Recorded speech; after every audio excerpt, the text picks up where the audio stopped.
Alors PN nous rend plus heureuses. Nous voici arrivés à la dernière vidéo de cette série.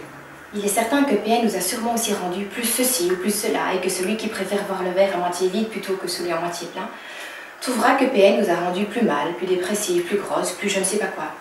De mon côté, j'ai voulu très rapidement être heureuse et me reconstruire en me focalisant sur le côté positif des choses. Et j'ai réussi, grâce à mes pensées positives, à matérialiser tout ce que je voulais dans ma vie. J'ai pas encore fini d'ailleurs, mais bon, chaque chose en son temps. Alors, je suis certaine que si j'avais fait ces vidéos, même dans quelques mois ou quelques semaines plus tard, j'aurais vu d'autres bienfaits grâce à mon expérience avec PN. Comme par exemple, grâce à PN, ma nouvelle relation amoureuse est fondée sur l'amour inconditionnel, la non-dépendance affective, etc. J'en suis pas encore là. J'ai pas encore trouvé l'âme sœur, mais je l'ai pas encore vraiment cherché parce que je voulais d'abord me reconstruire.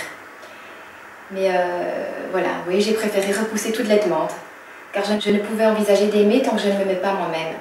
Je ne voulais pas d'un homme pansement ou d'un homme béquille, même si je vous avoue qu'avoir eu quelqu'un à mes côtés durant mes épreuves douloureuses aurait été un réconfort. J'ai eu l'immense chance d'avoir eu de véritables amis qui ont endossé ce rôle. Je pense d'ailleurs à Pascal et à Armand. Merci à vous. Et puis maintenant que je prends soin de moi et que je me trouve à nouveau jolie, sage, belle à l'intérieur, forte et épanouie, je vais pouvoir attirer quelqu'un qui vibre à la même fréquence que moi, ce qui n'aurait pas été le cas avant. Je pense que vous avez compris mes messages et vous aurez sans aucun doute vu d'autres avantages, je l'espère, d'avoir quitté PN. Il s'agit juste de voir le positif dans chaque situation, de regarder ce qu'il y a à prendre ou à délaisser dans chacune de nos expériences. J'ai fait mon choix il y a quelques mois. Un choix salvateur, malgré la peur qui me tenaillait de me diriger vers un absolu inconnu. J'avais peur, certes, mais je n'avais vraiment plus rien à perdre et j'ai tenté le tout pour le tout. J'ai ouvert mon cœur et j'ai écouté ces discrets messages. Mon esprit me soufflait encore autre chose, mais cette fois je lui ai dit de fermer sa bouche et j'ai foncé sans plus réfléchir. Si je récapitule, je peux dire que grâce à PN, je suis devenue plus attirante, plus sage et plus belle intérieurement. Plus forte aussi et par conséquent plus heureuse. J'étais au fond du gouffre, dépendante affectivement, financièrement, puisqu'il nous fallait 2 salaires pour honorer toutes nos charges. Je n'avais pour ainsi dire plus de réseau social. Je me tuais au travail. J'étais maltraitée, mal respectée. J'avais une maladie de peau, ainsi que d'autres symptômes psychosomatiques. Je dormais très mal, puisque PN pétait aussi les plombs la nuit. Ma famille se désolidarisait aussi petit à petit, car les enfants s'enfermaient dans leur chambre et devenaient de plus en plus agressifs. Et puis, je me négligeais de plus en plus. Je ne prenais plus soin de moi. Et aujourd'hui, 3 ans et demi plus tard, aujourd'hui, je travaille nettement moins. J'ai donc du temps libre pour faire ce que j'aime et me reposer. Pour faire les vidéos, pour transmettre les messages. Je vis au soleil, au bord de la mer. J'ai des amis, moins de tâches ménagères car mon logement est plus petit. Ouf! Je profite de la vie et mes enfants n'ont jamais été aussi épanouis.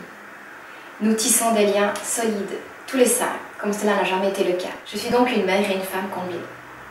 Ainsi, à toute logique, je n'ai jamais été si heureuse de ma vie et je sais que cela ne s'arrêtera pas là. J'ai encore beaucoup de chemin à faire. Quand vous avez touché le fond et que vous n'avez plus rien à perdre, vous décidez de tenter le tout pour le tout. Je ne dirais pas que j'ai foncé tête baissée, ce n'est pas mon genre, mais j'ai changé d'attitude et j'ai écouté ma voix intérieure. Comme je vous l'ai dit, je n'avais plus rien à perdre et ma zone de confort était devenue hautement inconfortable, intolérable, invivable. Alors à un moment donné, sortir de cette soi-disant zone de confort n'est plus un souci, car cela relève juste de la survie. L'inconnu n'est plus aussi flippant, il peut même se révéler être la seule porte, l'unique issue de secours. J'avais les enfants avec moi, donc je devais aussi prendre un minimum de précautions. Mais le reste suivrait, je le sentais. On ne change pas comme ça du jour au lendemain, mais quand la vie vous donne un bon coup de pied au derrière, c'est qu'il est temps de réagir. Et c'est à ce moment-là que nous devons croire en notre libre arbitre. En ce qui concerne ma situation, c'était choisir l'inconnu le plus complet, ou attendre en pleurnichant, devenir une assistée de l'État et passer ma vie à raconter à tout le monde que j'étais une victime, que les lois ne m'avaient pas soutenue, et en continuant de cette manière, j'allais passer la 2e partie de ma vie à revivre encore et encore et encore des émotions toxiques, à chaque fois que je raconterais mon histoire. Non, non, j'avais pas envie de cet avenir-là, sombre, triste et envahi de ressentiment. Et puis mes enfants ne seraient pas restés auprès d'une mère pleurnicharde et aigrie, eux qui croient en leurs rêves et qui agissent au quotidien pour les concrétiser. Mon choix était fait. Vive l'aventure et les contrées inconnues. Vous savez, quand je repense au jour où j'ai fait le grand saut, je pourrais même dire un saut dans le vide ou un saut quantique, je me demande si je n'ai pas eu un moment de folie. On me parle d'actes courageux, de bravoure, mais je pense plutôt que j'ai frôlé la magnifique folie de faire confiance en la vie. Ces moments de jolie folie sont devenus de plus en plus fréquents. J'ai acquis la certitude que mon monde veille sur moi. Alors je ne réfléchis plus, je vis avec la confiance que tout ira toujours pour le mieux. Par conséquent, je ne cesse de me dire que sans ces épreuves douloureuses, je ne serais jamais venue habiter au soleil, je ne serais jamais devenue aussi sage et belle à l'intérieur, que je n'aurais jamais découvert mes forces enfouies très profondément, et je ne serais pas en train de concrétiser mon plus grand rêve. Chut, je ne peux encore rien vous dire pour l'instant, mais j'y travaille. Et puis je n'aurais peut-être pas eu une famille aussi soudée, et je n'aurais certainement pas remarqué que j'avais une âme qui veillait au fond de moi, et à qui je devais prêter une plus grande attention. Et oui, cette liste ne fait que s'allonger. Alors en toute logique, mon dernier message s'adressera à mon PN. Je sais qu'il ne verra sans doute jamais cette vidéo, mais merci PN. Merci de tout mon cœur de m'avoir donné la merveilleuse chance d'avoir mis au monde 4 enfants, à la fois hyper résilients et solidaires. Sans toi, le rêve d'être maman d'une famille nombreuse n'aurait pas pu se réaliser. Et puis merci d'avoir contribué de manière inconsciente et indirecte à éveiller le fait de me respecter moi-même, de m'avoir fait prendre conscience que le pardon, le lâcher-prise, l'amour, l'humour, etc. étaient les chemins pour accéder au bonheur. Tu m'as permis de grandir, de devenir plus forte, mais pas forte comme la guerrière que j'étais naguère, mais forte en sagesse. Je t'ai aimée à la folie, puis détestée de tout mon cœur.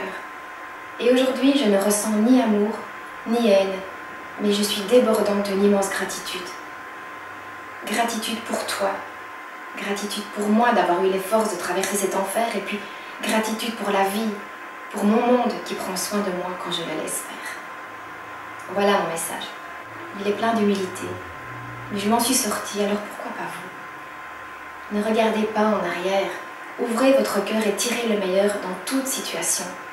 Ne restez pas des zombies, endormis, vous laissant mener par le bout du nez par n'importe qui, que ce soit un individu, les institutions, les médias, les publicités.